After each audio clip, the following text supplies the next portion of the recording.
Jangan lupa subscribe, like, komen, dan share YouTube TVRI Bengkulu. Dan nyalakan loncengnya ya. Halo Sobat Sehat, bagaimana kabar Anda? Semoga selalu dalam keadaan sehat dan tetap semangat ya. Senang sekali Sobat Sehat, hari ini saya Julia Hartanti kembali menyapa Anda dalam Dokter Kito bersama Kita Sehat. Tentunya dengan berbagai informasi, edukasi, dan juga inspirasi seputar dunia kesehatan. Nah Sahabat Sehat, pernahkah kalian melihat garis merah di kulit dan semakin lama itu semakin panjang? Nah ini perlu hati-hati karena bisa saja itu merupakan tanda dari creeping eruption. Seperti tema kita hari ini merupakan creeping eruption, waspadai jejak merah. Nah, kita akan bahas bersama dua narasumber cantik yang sudah hadir. Langsung saja kita sapa. Yang pertama ada Dr. Lisda. Halo dokter. Halo Julia. Cantik sekali. Bagaimana kabarnya dok? Luar biasa secara hari ini. Luar biasa secara hari ini. Hari ini cerah sekali ya dok ya.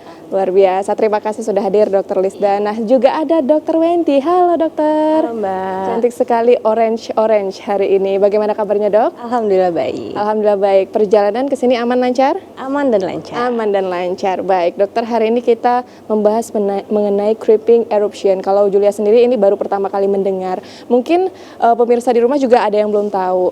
Hari ini kita spesifik secara umum nih pengertiannya. Kita akan membahas apa, Dokter Lisda? Boleh silakan.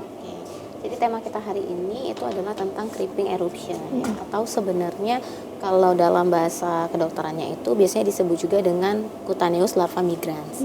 Apa sih cutaneous larva migrans itu? Jadi cutaneous larva migrans itu sebenarnya adalah infeksi cacing nih Jo. Ya, cacingnya jenis apa? Yaitu jenis cacing tambang yang masuk menginfeksi ke kulit manusia. Lalu kemudian akan muncul reaksi hipersensitivitas terhadap larva cacingnya. Itulah tadi berupa seperti jejak kemerahan. Kenapa sih kita sebutnya jejak? Karena memang tampilannya pada kulit di permukaan, di bawah permukaan kulit itu dia benar-benar berbentuk seperti alur ya dok ya. Jadi dia berbentuk seperti alur atau jalan-jalan lah kayak gitu ya. Kayak alur, kalau kita tahu kan kalau di sungai biasanya ada alur kayak terowongan kayak gitu ya. Nah dia akan berbentuk seperti itu pada kulit dan biasanya akan berwarna kemerahan. Makanya kalau masyarakat mungkin mengartikannya seperti ada jejak-jejak panjang merah di bawah permukaan kulit dan gatal, biasanya ada keluhan-keluhan inflamasi atau infeksi lainnya yang menyertai. Wah, penasaran sekali, ini ingin tahu bagaimana sih kemudian si cacingnya bisa ada di dalam tubuh, karena kan ini ada lapisan kulit begitu ya. Mungkin bisa langsung aja dijelaskan. Dr. Wendy silakan. Kita ke slide ya. Jadi creeping eruption atau cutaneous larva migrans yang dijelaskan Dr. Lis dari awal tadi ya, bahwa ini adalah penyakit yang sebenarnya sangat sering terjadi di kehidupan kita. Atau di vaskes tingkat pertama, ini kejadiannya pasiennya lumayan cukup banyak ya. Kalau by data mungkin 15% penduduk Indonesia sudah pernah mengalami creeping eruption atau cutaneous larva migrans. Kita sebutnya nanti CLM aja ya, atau creeping eruption ya. Jadi kasusnya memang banyak ya. Sekitar 15% di Indonesia ya. Kemudian kalau berdasarkan definisi creeping eruption, kita jelas dari namanya eruption ya, berarti ada erupsi di kulit yang berbentuk penjalaran. Penjalaran tadi benar ya, dia berkelok-kelok. Kenapa dia berkelok-kelok? Karena itu adalah mengikuti jalur kulit ya. Kemudian yang berkelok-kelok itu apa sih dok? Apakah cacingnya? Ternyata itu adalah larvanya atau telurnya ya. Jadi yang masuk ke tubuh manusia itu adalah telurnya atau si larvanya. Ketika larvanya bergerak nih, pada gambar seperti ini, dia mirip alur kayak cacing nih kayaknya ya nih, tapi ternyata itu adalah telurnya dan ini sangat gatal, biasanya berwarna kemerahan ya. Kalau kita lihat di sini ya, dia adalah invasi larva cacing tambang. Larva cacing tersebut berasal dari cacing yang hidup di usus hewan seperti anjing ataupun kucing, yang kemudian misalnya hewan anjing atau kucing itu mungkin dia buang kotoran ya di tanah atau di pasir. Nah nggak sengaja nih ada orang yang nggak pakai alas kaki, misalnya mijak tanah atau pasir yang terkontaminasi si larva cacing tadi, dan kebetulan ada luka-luka kecil misalnya ya, jadi ada port de entry, ada pintu masuknya, seperti mungkin di kukunya ya. Biasa kan kita ada potong kuku agak luka misalnya ya, atau ada luka sedikit. Nah dari sana bisa masuk, akhirnya apa, terjadilah muncul gambar seperti ini ya, ada kelokan-kelokan tadi, itu adalah invasi larva cacing tambang tadi ya. Gejalanya apa? Yang paling khas adalah gatal dan bentuk seperti kelok-kelok air sungai, seperti air sungai seperti itu ya. Nah, bisanya di mana? Biasanya dia akan menginvasi di kaki, tangan, bokong ataupun abdomen atau bagian tubuh yang gampang terpapar dengan yang sudah terkontaminasi dengan larva cacing tersebut ya. Nah, makanya yang sering berjalan tanpa alas kaki atau yang sering berhubungan dengan tanah atau pasir. Kalau kita lihat berdasarkan definisinya, maka yang paling sering terkena biasanya adalah petani ya, tukang sampah, kemudian anak-anak. Kenapa tadi?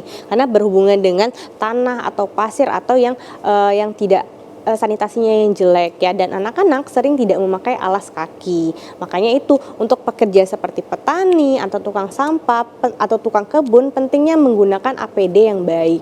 APD-nya apa? Sarung boot ya, sarung kaki, sarung tangan, kemudian kacamata Google ya. Nah, itu sangat penting. Untuk anak-anak juga harus selalu memakai alas kaki yang benar dan usahakan jangan bermain di tempat yang sanitasinya jelek ya. Baik, tapi kalau dari penjelasan ini izin dok, berarti untuk ukurannya cacingnya ini betul-betul kecil ya, sehingga bisa masuk ke luka yang itu pun bisa luka kecil dia bisa masuk gitu. Iya, ukurannya sangat kecil ya, karena tadi dia telurnya atau larvanya, bukan berupa cacing yang hidup yang masuk ya, tapi dia masuknya dari larva. Ini gambarannya ya. Nah, ini si cacingnya tadi kalau berdasarkan pembesaran mikroskop ya. Ini namanya Ancylostoma caninum ya. Memiliki 3 pasang gigi, panjang cacing jantan dewasa sekitar 11 sampai 13 mm. Sangat kecil ya. 1,1 cm atau 1,3 cm ya. Dengan bursa Copulorhynchus dan cacing betina dewasa ukurannya agak besar sedikit tapi nggak terlalu beda jauh ya, 14 sampai 21 mm.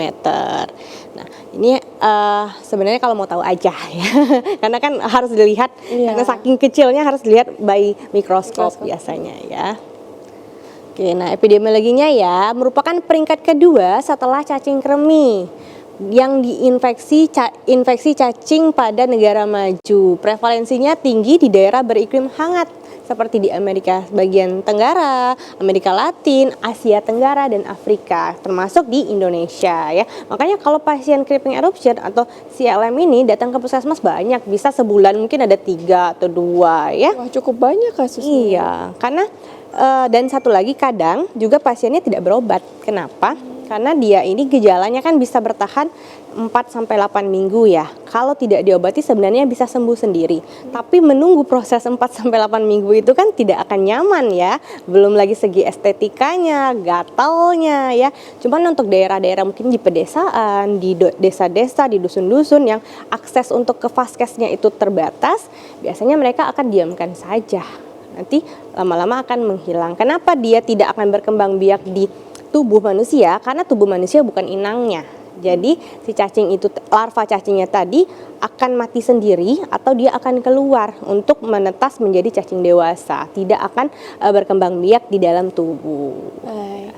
Dan untuk komplikasi ke penyakit lain, enggak juga dok ya? Kalau komplikasinya yang paling berat adalah terjadinya infeksi sekunder. Nah, jadi kalau misalnya nih kan tadi gatal merah, digaruk terus itu akan menimbulkan perlukaan. Ketika dia mengiritasi menjadi luka, muncullah infeksi sekunder. Kalau sudah terjadi infeksi sekunder, bisa terjadi infeksi sistemik. Nah, gampang masuk bakteri-bakteri lain ke dalam sana tadi, port de entry-nya jadi besar ya. Apalagi kalau musim seperti ini ya, jadi macam-macam penyakit bisa masuk. Akhirnya apa? Kalau sudah infeksi sistemik bisa jadi demam nanti ya, bisa mungkin penyakit-penyakit yang lain. Baik. Kemudian faktor resikonya ya. Oke nih, prevalensinya sering selama musim hujan. Kalau kita lihat ini sekarang lagi musim pancaroba ya. Nanti akan ada musim hujan. Nah, berarti ketika musim hujan biasanya pasiennya akan lebih banyak nih yang datang karena kena creeping eruption tadi, karena tanah atau pasirnya dalam kondisi yang lembab ya. Kemudian faktor risiko individu yang cenderung berjalan tanpa alas kaki, misalnya ke pantai nih. Kalau di Bengkulu pantainya cantik kan, jadi mungkin sering udahlah biar estetik, nggak pakai alas kaki, tapi justru itu beresiko ya. Kemudian bersentuhan dengan kotoran hewan. Makanya penting sekali kalau kita mau membersihkan sesuatu, misal ingin menanam, bercocok tanam, gunakanlah sarung tangan. Minimal sarung tangan plastik aja kalau misalnya nggak bisa yang tebel itu ya, yang warna yang khusus kan.